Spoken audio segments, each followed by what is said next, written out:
Hey guys, welcome back to the Readers. I hope you are having an amazing day. Let's get right into the stories. The first one is Pro-Revenge Story. Background: my cousin Julia, 23F, recently opened up her own salon. Since she was young, she taught herself how to thread wax eyebrows and developed a passion for makeup and hairstyling. Everyone in our extended family would come to her for their monthly beauty needs and special events. In 2023, while working a full-time office job, she renovated her basement into a cozy salon space. She now takes clients in her at-home salon during her free time, and her reviews are consistently excellent. Her sister Amy helps with social media marketing and community outreach, while I manage the financial aspects like budgeting and pricing. We're all incredibly supportive and proud of her success. The salon has become our shared passion project. During the ongoing health crisis of 2024 to 2025, her business faced significant challenges. We implemented strict safety protocols and stayed current with local health regulations. These measures included one client at a time policy, temperature screening, mandatory masks and face shields, glove requirements, and thorough sanitization between clients. Whenever our city entered lockdown phases, we promptly closed the salon as it wasn't classified as an essential service. Incident: our city entered another lockdown from mid-December 2024 through January 2025. The salon had been closed since the restrictions began, and we'd updated all our social media platforms to inform clients about the temporary closure. Enter Mrs. Turner, our Karen. She spotted a promotional post from September about a special package discount and immediately commented, "I can't believe you're operating during lockdown when legitimate businesses like mine have to stay closed." The post was clearly dated from September, when salons were permitted to operate under safety guidelines. She completely ignored our recent posts announcing our closure. Julia hadn't noticed her comment initially. The next day, 2 officers appeared at Julia's door while she was at her doctor's appointment. They spoke with my Aunt Maria, who has limited English proficiency. She explained that Julia wasn't home and offered to call her. The officers seemed skeptical and insisted on entering the house. Maria called Julia, who asked if they had a warrant. When they confirmed they didn't, Julia told her mother, "Mom, don't let them in. I'll be there in 20 minutes. The officers left but returned 30 minutes later, again demanding to see Julia. When Julia finally reached them by phone, they explained someone had reported her business for operating during lockdown. Julia quickly connected the dots to Mrs. Turner's comment and clarified the situation. The officer apologized, and we thought that was the end of it. Mrs. Turner revealed herself through a series of messages. Mrs. Turner: "Hi, can I schedule an appointment?" Julia: "Hello, we're currently closed due to lockdown restrictions. We'd be happy to book you once restrictions lift." Mrs. Turner: "Oh, that's weird. My friend was there yesterday." Julia: "That's impossible. We're strictly closed during lockdown." Mrs. Turner: "Whatever. I know the police visited. Have fun with that." Julia: "I don't appreciate you spreading false information and wasting police resources." Mrs. Turner: "I own a spa that's following the rules, unlike you. My mother reported you. Why don't you go back where you came from instead of causing problems here?" Revenge. After Julia blocked Mrs. Turner, I couldn't let go of the racist comment and how she'd frightened my aunt. The mention of her owning a spa caught my attention, so I started investigating. I discovered Mrs. Turner operated her spa, Glowing Grace Beauty, from her home. Looking through her business page, I noticed recent client reviews during lockdown periods. While these could have been delayed reviews from previous appointments, I needed to dig deeper. I found her Instagram page and decided to use her own tactics. Creating a new account under the name Jenny Smith, I followed her and sent a message. Me: "Your work looks amazing. Could you tell me about your pricing?" Mrs. Turner: "Thanks, hun. What services are you interested in?" Me: "The BB Glow facial looks incredible." Mrs. Turner: "That's my specialty. Usually $150, but I'm running a special. Buy one, get one free." Me: "That's such a great deal. When can you fit me in?" Mrs. Turner: "What area are you in? During lockdown, I'm doing house calls only." Bingo. Not only was she operating, but she was traveling to clients' homes, also against regulations. I fabricated a story about my home being unsuitable and asked about meeting at an alternate location. She readily provided her address, 742 Maple Street. I joined several community groups she participated in and found a recent post advertising January specials. Armed with evidence, I submitted a detailed report to the health authorities, including screenshots, her address, and full name. A week later, I checked the incident report number. To my surprise, this wasn't her first violation. She'd previously received a $750 fine for serving clients during the first lockdown. This time, authorities imposed a $10,000 fine and suspended her business license. Checking her Instagram one last time, I found a furious post. To whoever reported me, you've destroyed my business. I will find out who you are, and you'll regret this. This is my livelihood. I promptly deleted my fake account and left all the community groups. Mrs. Turner learned the hard way that racism and false accusations have consequences. The salon reopened once restrictions lifted, and Julia's business is thriving more than ever. Sometimes karma needs a little help, and playing detective for a day was definitely worth it. The next one is an entitled people story. Looking back, I still can't believe everything that happened. One minute I was living a normal life in my quiet suburban home, and the next I was standing in the middle of rubble, watching firefighters douse the remains of what used to be my living room after a small plane crashed into it. I'll never forget that day. It was a Tuesday afternoon in October, and I was thankfully at work when my phone started blowing up with calls and texts. My neighbor across the street was the first to reach me. "There's been an accident. A plane, it crashed into your house. You need to come home now." I thought it was some kind of sick joke until she sent me the photos. A small single-engine Cessna had lost power and crashed directly into the front of my house. The pilot had survived with injuries, but my home was destroyed. The entire front section collapsed, with fire damage throughout most of the rest. When I arrived, the street was blocked off with emergency vehicles, news crews, and what felt like half the neighborhood standing behind yellow police tape. The fire had been put out, but smoke still hung in the air. I just stood there in shock, watching strangers in uniforms walk through the ruins of my life. The insurance company put me up in a hotel while they processed my claim. The investigation determined the pilot had experienced catastrophic engine failure and had tried to make an emergency landing on the road but clipped a tree and spun into my house. It was nobody's fault, just a freak accident. After a month of paperwork and inspections, I finally got approval to rebuild. The insurance payout would cover most of it, and I was eager to get started. I hired a contractor who specialized in disaster rebuilds, and we got to work designing a new layout. I decided to make a few improvements while I was at it. After all, if I had to rebuild, I might as well end up with something better than before. That's when the HOA decided to make themselves known. I should mention that our HOA was relatively hands-off. We had the usual rules about lawn maintenance and exterior colors, but they rarely enforced anything unless someone complained. I'd lived there for 6 years and had maybe 2 interactions with them total, so I was surprised when I received a certified letter from them 3 days after construction began. Dear homeowner, it has come to our attention that you have begun construction on your property without submitting plans to the Architectural Review Committee, as required by Covenant 7.3 of the HOA bylaws. All construction must cease immediately until proper approval is obtained. I called the HOA president, Richard, immediately. "Richard, my house was hit by a plane. I'm rebuilding it. What's the problem?" "I understand your situation, but rules are rules," he said, his voice dripping with fake sympathy.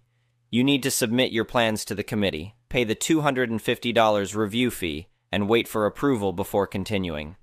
My house is literally a pile of rubble. I'm living in a hotel. The insurance company approved the rebuild. This is an emergency situation. Emergency or not, the bylaws don't have exceptions. If we let you skip the process, everyone will want exceptions. I took a deep breath. "Richard, who exactly is going to claim a plane crashed into their house as precedent?" "That's not the point. Submit your plans by Friday and we'll try to expedite the review process." I hung up, furious but not wanting to make enemies. I submitted the plans that afternoon, paid the ridiculous fee, and waited. 2 weeks later, I still hadn't heard back. My contractor was getting antsy about the delay and I was paying for each day the crew wasn't working. I called Richard again. "The committee has concerns about your proposed changes," he told me. "The additional dormer window on the second floor isn't in keeping with the neighborhood aesthetic, and we don't approve of the stone facade you've chosen." "Are you kidding me? My entire house was destroyed and you're worried about a window?" "We have standards to maintain. Property values affect everyone." I was seething, but tried to stay calm. "Fine. I'll remove the dormer and change the stone. Can I get approval now so I can continue?" "Submit the revised plans and we'll review them at our next meeting." "When is that?" 3 weeks from now. That was the breaking point. I thanked him politely, hung up, and called my contractor to resume construction immediately. I wasn't going to wait another month while paying for a hotel and an idle construction crew just because the HOA was on a power trip. Construction resumed the next day. By the end of the week, the framing was up, and I was feeling optimistic for the first time since the crash. Then I got another letter, this time threatening legal action for violating the cease construction order. I ignored it. A week later, I was served with actual lawsuit papers. The HOA was suing me for violating the covenants and seeking an injunction to stop construction, plus fines of $100 per day since they'd sent the first letter. I had to hire a lawyer, which was another expense I didn't need, but when I explained the situation to her, she actually smiled. "They picked the wrong house to mess with," she said. "I specialize in HOA disputes, and this is one of the most ridiculous cases I've seen." My lawyer Diane explained that while HOA have broad powers, there are limits, especially in cases of emergency repairs and insurance-approved rebuilds. Plus, there was the matter of the HOA's own bylaws, which she asked me to provide. After reviewing them, she found something interesting. There was indeed a section requiring approval for new construction and major renovations, but there was also a clause about disaster recovery that the HOA had conveniently ignored. In cases of damage due to fire, flood, storm, or other disasters, homeowners may proceed with necessary repairs to restore the property to its pre-disaster condition without prior approval, provided such repairs do not substantially alter the exterior appearance of the structure. The HOA was banking on the fact that most homeowners don't read the entire bylaws and just comply when threatened. But I had a lawyer who did read them, and she was ready to fight. We filed a countersuit claiming harassment and bad faith enforcement of the covenants. We also requested all records of the HOA's architectural reviews for the past 5 years, suspecting selective enforcement. The case moved slowly, as these things do. Meanwhile, I continued with construction, ignoring the daily violation notices piling up in my mailbox. 6 months after the plane crash, my new house was nearly complete, dormer window, stone facade, and all. The day before our court date, Richard called me. "We should discuss settling this matter," he said, his tone notably less confident. "I'm listening," I replied. "If you'll agree to remove the dormer window and pay a reduced fine of $1,000, we'll drop the lawsuit." I laughed. "Richard, I'm not paying you a penny, and I'm not changing anything about my house. Did your lawyer explain what's going to happen in court tomorrow?" He was silent for a moment. "We're trying to be reasonable here. So am I. Drop the lawsuit completely, reimburse my legal fees, and I won't pursue my countersuit for harassment. That's my only offer." He hung up on me. The next day in court was more satisfying than I could have imagined. The judge, an older woman with reading glasses perched on her nose, didn't bother hiding her incredulity as the HOA's lawyer tried to explain why enforcing architectural guidelines was more important than allowing a homeowner to rebuild after a plane crash. "Let me get this straight," the judge interrupted. "A plane, an actual aircraft, crashed into this man's house, destroying it completely, and your concern was the style of window in the reconstruction?" The HOA lawyer stammered something about property values and community standards. "And you're aware," the judge continued, "that your own bylaws specifically exempt disaster recovery from the approval process?" That's when it became clear the HOA's lawyer hadn't read the bylaws carefully either. His face turned red as he flipped through his papers. The judge was not amused. "I've seen some frivolous HOA actions in my time on the bench, but this may take the prize." She dismissed their case and ordered them to pay my legal fees. But it didn't end there. When my lawyer presented evidence that the HOA had selectively enforced the architectural guidelines, approving similar windows and facades for board members' homes without the formal review process, the judge decided to hear our countersuit immediately. Richard squirmed in his seat as my lawyer methodically presented examples of the HOA's inconsistent enforcement and harassment.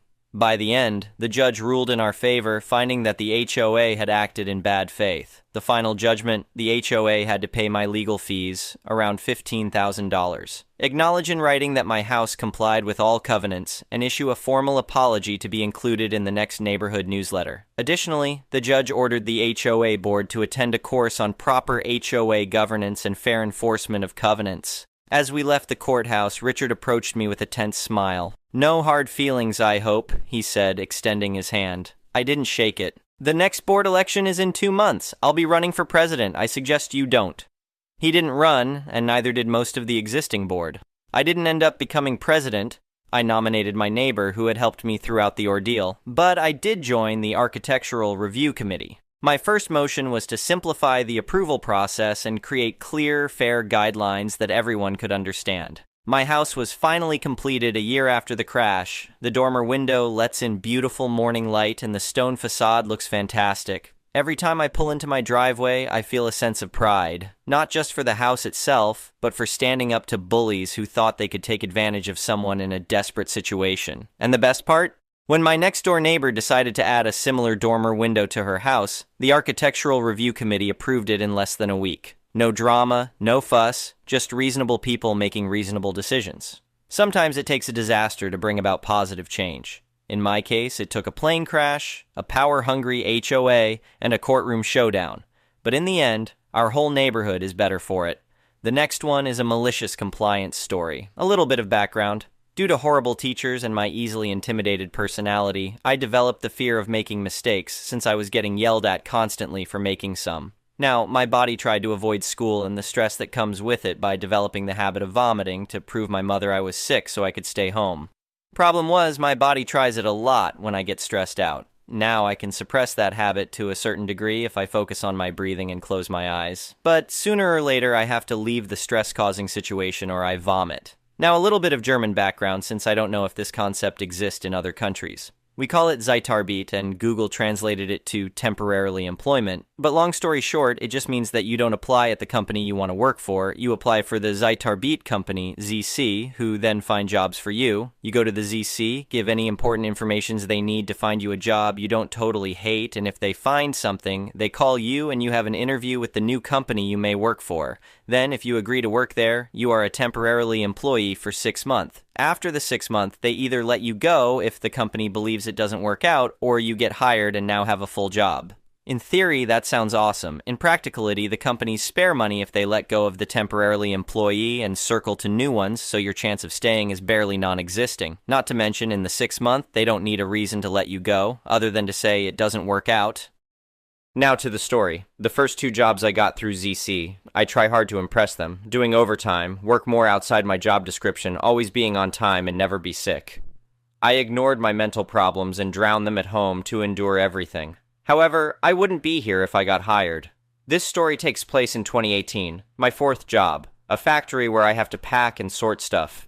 However, now I was far less enthusiastic, no overtime, keeping to my job description, but I still was always on time and stayed my 40 hours week. However, the manager demanded overtime nearly daily. I wasn't going to do it, not for minimum wage, and she didn't like it, but I was doing my job, so I believe she kept me in for the full 6 months before they let me go. But then, I made an absolute fatal mistake by daring to get sick. I got a cyst very close to my private area, and I could barely walk, stand, or even sit. Laying was uncomfortable, but at least not painful. I went to the doctor, got antibiotics, and a doctor's note for 7 days. 5 for the antibiotics, and 2 to see if it helped enough. I called in my job to state I was sick for a week, but my manager demanded I gave it to her in person or she would let me go then and there. Now I was annoyed, tired, and in pain that I have to go in, since I was just in my 2nd month working there, so I accepted and my parents drove me in. I waddled like an X-legged penguin through the factory into her office. She didn't saw me walk since she was writing something. I put the doctor's notice on her desk, close to some other documents. She looked up at me and started talking. A lot! Now, you can imagine that condescending Karen tone in her voice. She started lecturing me how she dislikes I don't do overtime, and now that I'm lazy and went to the doctor to get a week of paid vacation, that I need to work on my working morale and that my chances of getting hired are very slim and I need to put in 110% if I want to have a chance. Now, my pain around my private area started worsening due to me standing, so I barely listened to her after that, but I noticed her voice got louder and louder, and she somehow talked herself into rage, nearly yelling at this point, and I felt my stomach started turning. I started my strategies to keep my stomach calm since I knew it would be maybe a few minutes of her complaining before I can leave. I tried to cut in to explain that I need to go home to rest, but she had none of it and interrupt me, telling me how disrespectful it is to interrupt some. The irony, lel. Cue my malicious compliance. I stopped calming down my stomach and let it does what it want to do, and surprise, not even after a minute, everything comes out, hitting her desk and covers some of her documents and half of my doctor's note. Her face was absolutely priceless, though I wished I could enjoyed it more, next to my pain and new taste. After her initial shock and silence, she finally sent me home to rest. I still think about it till today. After the week, I came back rather healthy, and I got pulled into her office where she and another boss/manager waited for me. After a few words back and forth, they asked me why I didn't even try turn around as I vomited since I apparently destroyed some important documents. And even though I was not obligated to it, I explained the cyst I had, that I couldn't even walk, stand, or turn around without a lot of pain, let alone going to the next restroom or trash bin, and that I shouldn't even been there in the first place since a doctor's note can be handed over after I came back. The other manager boss looked super pissy at my manager. After more unimportant back and forth, I returned back to work. I still got let go after the 6th month, but I wasn't sorry about this job. I then decided to start focusing on my mental health and my addiction problem. For the last bit of fact, the manager was gone quickly after me and the factory was destroyed end of 2024. According to some of my old colleagues, they were constantly hiring and more people were quitting on their own. The next one is an entitled people story. I've spoken of bits of this stuff in other posts, but I had to learn the hard way my sister can't be loaned money. She never liked paying it back, and I had to remind her a lot. There weren't many times in my 20s she borrowed from me. She borrowed stuff more than money then. I made the mistake of lending her my NES, and her cats destroyed it. And speaking of cats, a decade ago she had to have a cat put down, and she called me begging I drive over and help her. She and all her kids pile into my old car, and we went to the vet. The elderly cat had broken its leg badly and may have been hit by a car or even kicked from what the vet told us. We had this big emotional farewell of my sister's cat passing away. And then right in the middle of it, my sister looks at me while sobbing and said, "Da foxtrot, can you pay for it?" She sandbagged me in the middle of that in front of the kids. It took her months before she paid me back, and was embittered when she finally did. I think she was hoping I'd just let it go for the sake of the cat. Never mind, she also dumped a sickly cat on me for years and barely saw it at all. Then lost her mind calling it her baby and said I was just giving up when the vet said the cat needed to be put down. There were a couple of other small money lending situations during that time. I can't remember for what, but like always it was a chore to get paid back. And while it's not lending per se, once around that time I paid a visit to my sister and was very tired when I was at her house. So I took a nap on her couch. I had a habit of taking my wallet, phone, and anything else in my pockets and putting them in my hat on the end table before sleeping on the couch. Well, after I woke up, I found my stuff on the floor. My nephews had gone through the stuff in my hat and scattered it on the floor. They did this once when stealing my mother's purse to look for money in it. They thankfully didn't steal the cash in my wallet, but they stole all the loose change I had sitting in that hat. I was furious and demanded my sister get it all back, and she was basically like, "Oh, lighten up, it's just some loose change." But she willingly let it happen, and as many know from reading my other posts, is an absolutely terrible parent. Her attitude about it pissed me off, so I demanded all that change back, and even pointed out what kind of poor example she was setting for her kids. She tried to brush me off and say they were just kids, but I pointed out how she let them steal from me, and how I wouldn't let that happen to her. So what kind of example was she setting by not punishing her kids for stealing? My sister ended up looking resigned to the fact I wasn't letting it go. She called her kids into the living room and told them to give the money back. They tried to deny it with crap-eating grins until I pointed out the facts, and then they started crying because they didn't want to give it back. They had to go into their rooms and look for it. They only found about 2/3 of it to return to me, but enough of an example was made. They never stole money from me again. My sister acted like I went too far, and I told her those boys needed that discipline or they'd never stop. After my sister destroyed her marriage and she and her husband split, she ended up moving into an old trailer on our family property. She had $14,000 to her name from her half of the house sale when she and her ex split, manufactured home in a trailer park. After moving in, she was asked about getting a job. Then she'd get weepy and say she wanted to spend the summer with her kids, and couldn't imagine not having that time with them. We were like, "Okay, fair, but you'll get a job once the kids go back to school, right?" My sister promised she'd get that job once summer ended. Well, summer ended, and she didn't get the job. And when confronted again, she used crocodile tears and whined that she couldn't imagine being away from her boys, even though they were in school and she was just hiding in the old trailer all day or going out drinking with friends. This confrontation happened multiple times. Eventually, my sister spent herself into a hole and begged her soon-to-be ex-husband to get back together with her, so he moved into the trailer, but my sister told everyone it was his idea, and she even made him buy her a couple of dogs. She was also completely ungrateful when he bought her a refurbished fridge. Soon enough, he couldn't take it anymore and started house hunting. That's when my sister really had no choice but to finally get a job. My sister finally got a job to have her own income, and then she decided she wanted a brand new trailer. I didn't find out for years that she'd talked our grandparents into completely signing for the trailer's mortgage. My sister also had to get her water and power from my house, which is a sub-building I rent from our parents. Well, she doubled my electric bill and would pay me her half in cash. But she often delayed for months. People told me over and over again to shut her power off since she wouldn't pay. But my nephews were living in there with her 5 days a week. I couldn't cut the power and leave them cold. I was paying the power bill by check, and then my sister convinced me to pay it digitally through her phone, which took like 5 minutes each time it was done. And no matter what kind of day she had or was having, she'd hem or haw about paying the bill.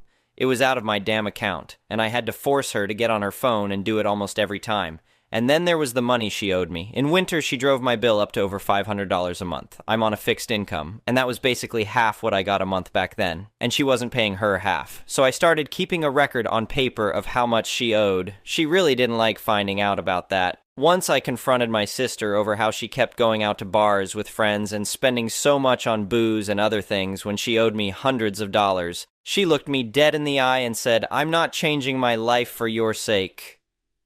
So I doubled down on making her pay me back. She owed me around $500 at the time and showed up at my door with a $100 bill and acted like that was enough. I took the $100 and said she had $400 left to pay. She looked at me like I had two heads and said, "But I paid you."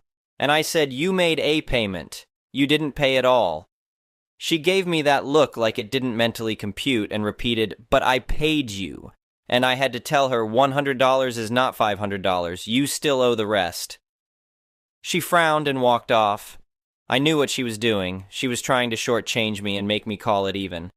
But I didn't. Before long, I stopped paying the electric bill digitally and went back to paying with a check because my sister always made it such a pain. When my sister finally noticed, she was like, "Why would you pay with a check in the mail when we can just use my phone?"